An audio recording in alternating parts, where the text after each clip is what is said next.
Pohon keramat di sebuah dusun kecil bernama Kauman di wilayah Pleret, Bantul, berdirilah sebuah pemakaman tua yang sejak dahulu kala dianggap keramat. Di tengah pemakaman itu tumbuh sepasang pohon randu alas yang batangnya begitu besar hingga perlu 5 sampai 6 orang dewasa untuk bisa merangkul lingkarnya. Orang-orang desa percaya pohon itu bukan sembarang pohon, melainkan pohon keramat yang menyimpan penunggu tak kasat mata. Rumah Mbok Rinem dan suaminya, Pak Sastro, berdiri persis menghadap makam tersebut.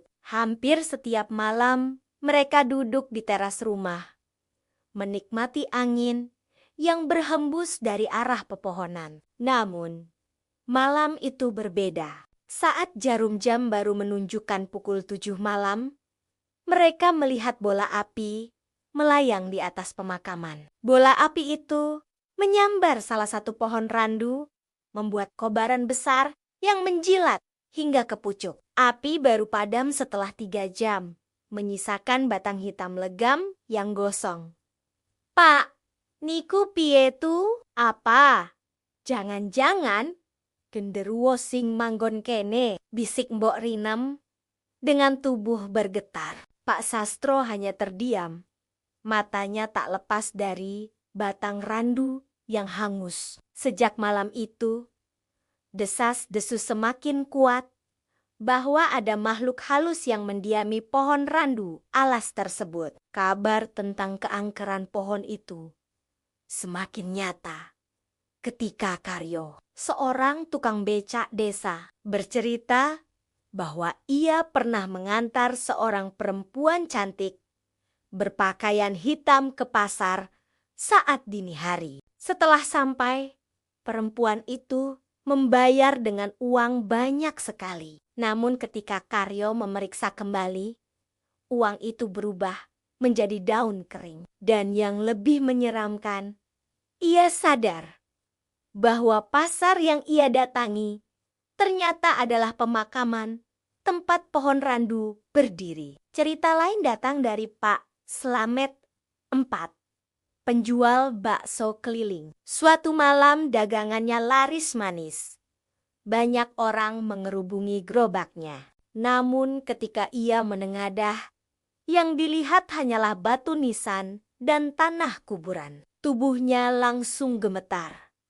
Dan tanpa pikir panjang, ia mendorong gerobaknya pulang dengan napas terengah-engah. Yang sering terjadi juga adalah para pendatang dari luar kampung yang hendak lewat makam selalu tersesat. Mereka berjalan berputar-putar di sekitar randu alas, hingga akhirnya minta tolong pada Pak Dukuh Mardianto. Barulah setelah diantar keluar, mereka bisa menemukan jalan pulang. Bahkan, ketika lokasi itu dijadikan tempat syuting film, kamera menangkap sosok tambahan yang tidak dikenal siapapun. Padahal, para kru hanya membawa 5 orang aktor. Namun dalam rekaman, tampak 6 orang berdiri.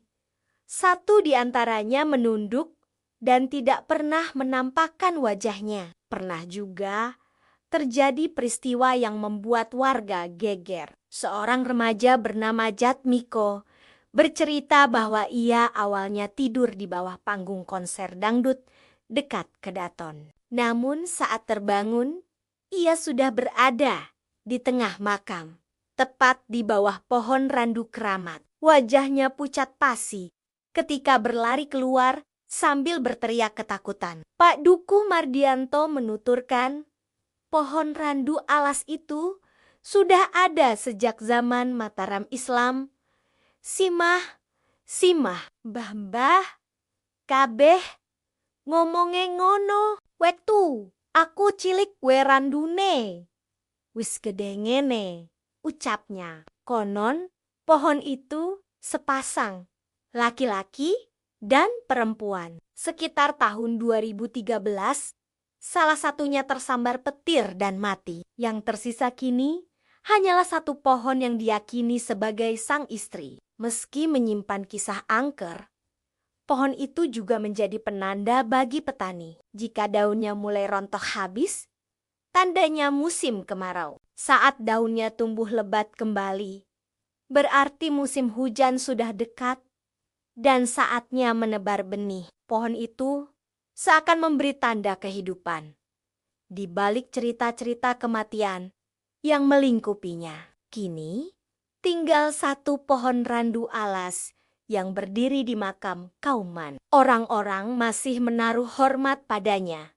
Sebagian takut, sebagian percaya bahwa pohon itu saksi bisu perjalanan ratusan tahun. Dan setiap kali angin malam bertiup membawa suara-suara aneh dari arah makam, warga kampung hanya bisa berucap lirih, "Nuwun sewu," seakan sedang menyapa penghuni tak kasat mata yang masih menjaga pohon keramat itu.